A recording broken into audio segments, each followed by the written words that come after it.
Jadi, ada pertanyaan lagi nggak? Pak, izin Ya, mau silakan, bertanya, Kang Sahrul. apa filsafat dan agama saling berkaitan atau bertentangan, Pak?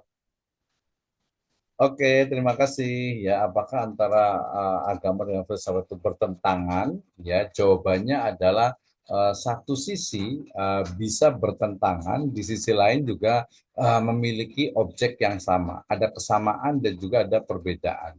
Kesamaannya adalah bahwa baik filsafat ataupun agama dia mengandalkan sesuatu yang ada di luar panca indera. Jadi toolnya, alatnya itu adalah sesuatu atau objeknya dulu ya. Objeknya itu adalah sesuatu yang tidak bisa dicerna oleh panca indera. Itu sama tuh agama dengan filsafat tuh ya. Kemudian yang kedua adalah toolnya, alatnya. Jadi kalau filsafat itu dia lebih kepada apa? Logika, rasio, daya pikir. Jadi dia berpikir dan juga mengaitkan antara satu fenomena dengan fenomena yang lainnya sehingga kemudian mencari kesimpulan. Agama satu sisi juga dia menggunakan logika juga, menggunakan rasio juga. Selain tadi adanya irfani atau wahyu. Nah, sehingga kemudian ketika filsafat itu kemudian mencari kebenaran dengan bimbingan wahyu, seperti misalnya kisah dari Nabi Ibrahim alaihissalam ketika mencari Tuhan, maka di sana tidak ada pertentangan. Nah, pertentangan yang terjadi adalah ketika paradigma dari para filosof itu tidak berdasarkan kepada Islam, ya misalnya saja Plato misalnya, walaupun dia menyebutkan adanya sebab dari segala sebab, ya yang disebut tadi dengan prima causa itu, tapi faktanya bahwa di masyarakatnya itu mereka masih menyembah dewa-dewa gitu ya, mempercayai adanya dewa, mempercayai ya patung-patung itu sebagai manifestasi dewa dan lain sebagainya. Sehingga untuk mencapai kepada tadi kebenaran tunggal itu ya istilahnya itu betul-betul penuh dengan perjuangan. Ya termasuk juga nanti dari sisi misalnya filsafat alam misalnya. Ini jadi alam semesta ini apakah ada dengan sendirinya atau mungkin dia diciptakan atau mungkin penciptaan dengan juga tidak meninggalkan dari istilahnya itu sebab akibat. Nah, seperti itu ya. Jadi kalau ditanya tentang bertentangan atau tidak, satu sisi dia bertentangan ya, tapi di sisi lain banyak kesamaan yang kemudian mencapai kepada sebuah kebenaran atau hakikat dari sebuah kebenaran.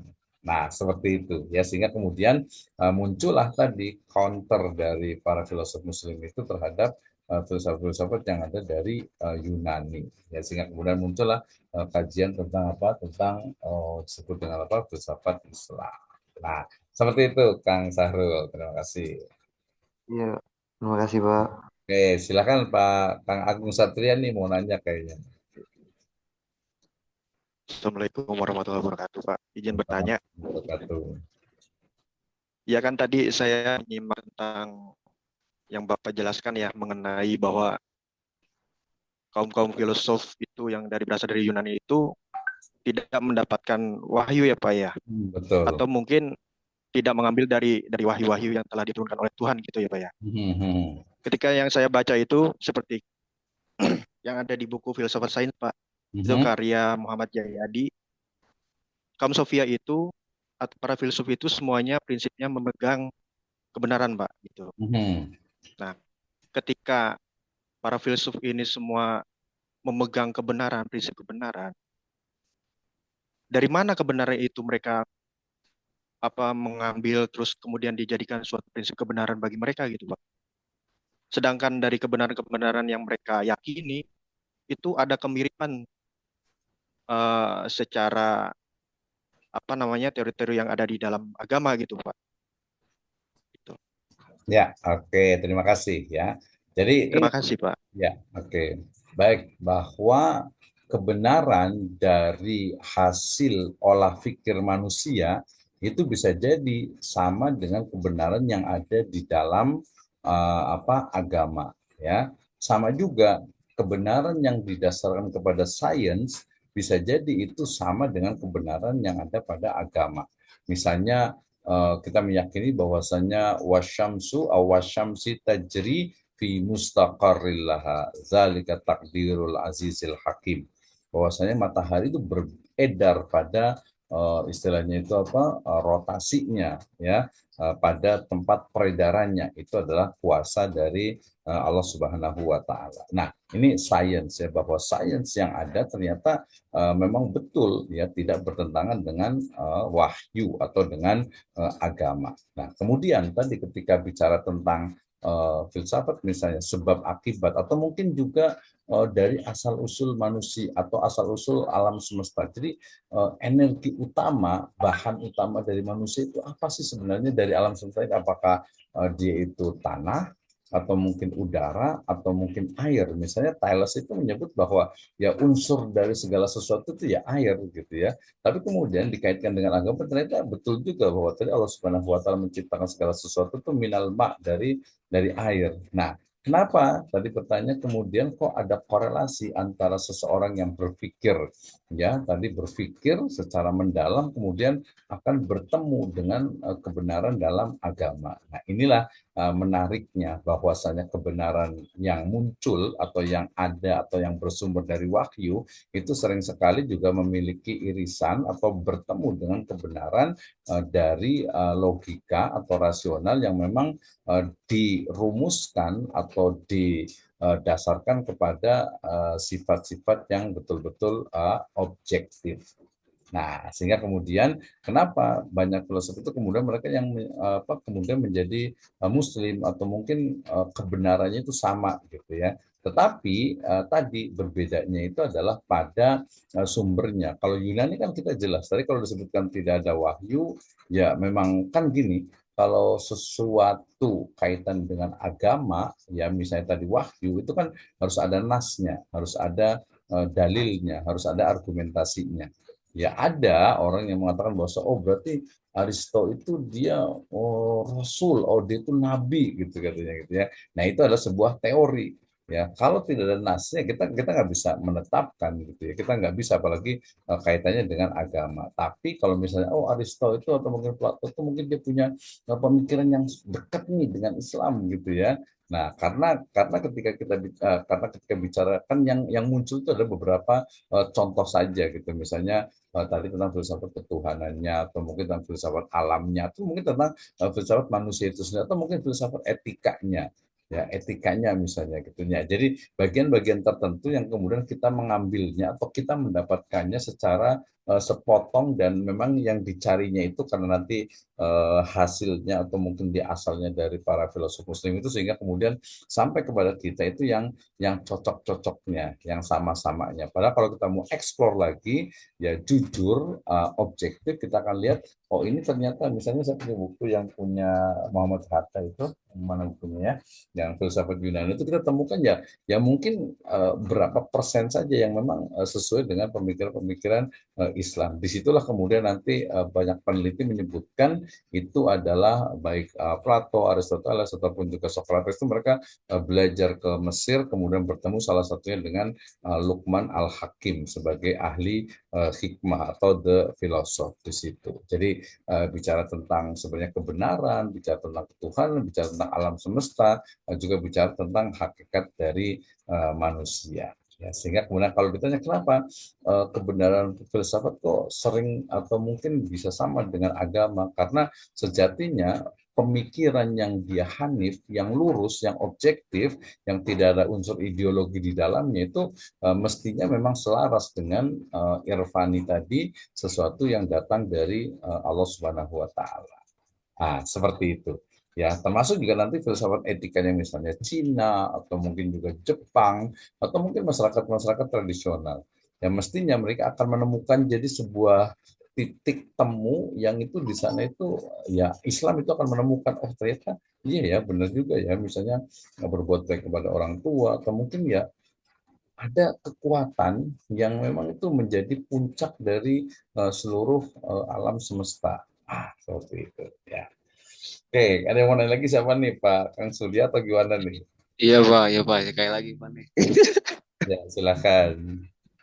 Iya, jadi gini Pak, jadi ada banyak orang berpendapat bahwa ketika belajar filsafat setengah-setengah itu kita akan menjadi ateis, gitu kan? Hmm. Dan ketika kita belajar filsafat sepenuhnya, maka kita akan percaya sepenuhnya terhadap Tuhan. Apakah itu pendapat seperti itu benar apa tidak, Pak? Nah, oke, terima kasih ya. Karena kita sudah belajar epistemologi, ya, Iya, tapi salah satu dari pembahasan epistemologi itu adalah ukuran kebenaran.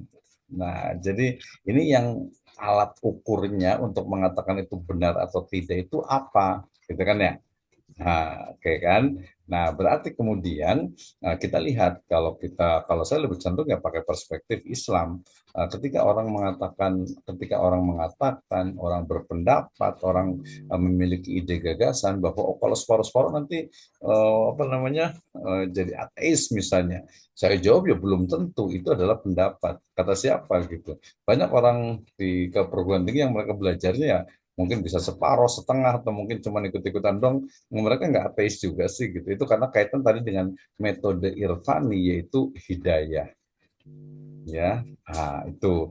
Kemudian yang kedua bahwa kalau umpamanya dia mempelajari keseluruhan dia akan yakin belum tentu juga tergantung ketika dia belajarnya itu memang istilahnya itu yang mana yang dia pelajari gitu ya. Dia belajarnya itu dengan sungguh-sungguh sampai keseluruhan definisi keseluruhan itu apa? Kecuali dia itu memang mendalami apa dari Yunani, dari Cina, dari Eropa, dari berbagai peradaban tentang berbagai fenomena itu baru dia bisa menemukan. Dan jangan lupa tadi juga kaitan dengan Islam itu adalah tadi tentang hidayah itu ya.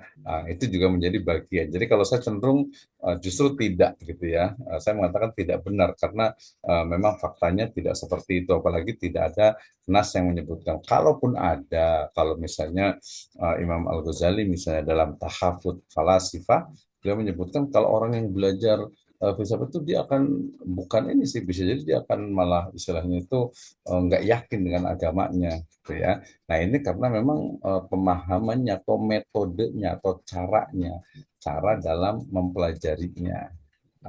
Gitu ya. Jadi bukan karena setengah-setengah sih, bukan gitu ya. Tapi di sisi lain ya misalnya Ibnu Taimiyah juga dalam apa Majmu' Fatawa juga menyebutkan ya beliau mempelajarinya kemudian baru menyebutkan oh ini nih ya kekurangan-kekurangan. Jadi nanti tadi kalau siapa Nur Zahra berarti baca terjemahannya udah ada tuh. Tahafut Falasifah itu. Coba pelajari, dibaca. Oh ini isu-isu utama dari ilmu filsafat itu. Nah, seperti itu ya. Jadi harus dengan inilah dengan argumentasi gitu. Jadi tidak mudah percaya. Termasuk tadi oh tadi kalau pelajar itu sama juga nih. Mungkin kalau di masyarakat itu dulu tuh muncul ya, jangan terlalu dalam belajar agama gitu ya. Nanti kalau dalam belajar agama tuh jadi stres, jadi gila gitu kan. Itu kan nggak ada buktinya gitu. Oh mungkin itu dulu bukan belajar agama, itu belajar ilmu hikmah kayaknya itu mungkin gitu kan ya. Itu juga jadi ada banyak sekali statement di masyarakat yang harus kita luruskan gitu. Biasanya sih sebenarnya perkataan itu dia tidak tidak keseluruhan, tapi dia hanya parsial maknanya. Atau mungkin tadi pendapat aja ketika mengatakan oh, kalau belajar setengah-setengah itu nanti jadi ateis gitu kan ya. Nah itu dia hanya sebuah pendapat. Nah pendapat tadi kita sebutnya semacam hipotesis atau preposisi, benar atau tidak nanti akan dibuktikan oleh data-data yang ada, bisa didukung atau mungkin bisa ditolak. Kuluna rodun mardudun illa sahibu kadal qabar. Nah seperti itu Pak Kang Suryani. siap. Oke ya. Iya, Pak. Jadi nanti harus ini lah tadi Pak Nur Zahra dengan siapa? Oh yang belum Nur Sintia kali ya. Jadi kalau banyak baca itu kita akan tahu dan juga bisa akan bertanya dan lain sebagainya. Oke, satu lagi mungkin Iya. ada yang mau bertanya. Nanti kita mau bicara tentang ini sebenarnya apa? Materi untuk kita nih.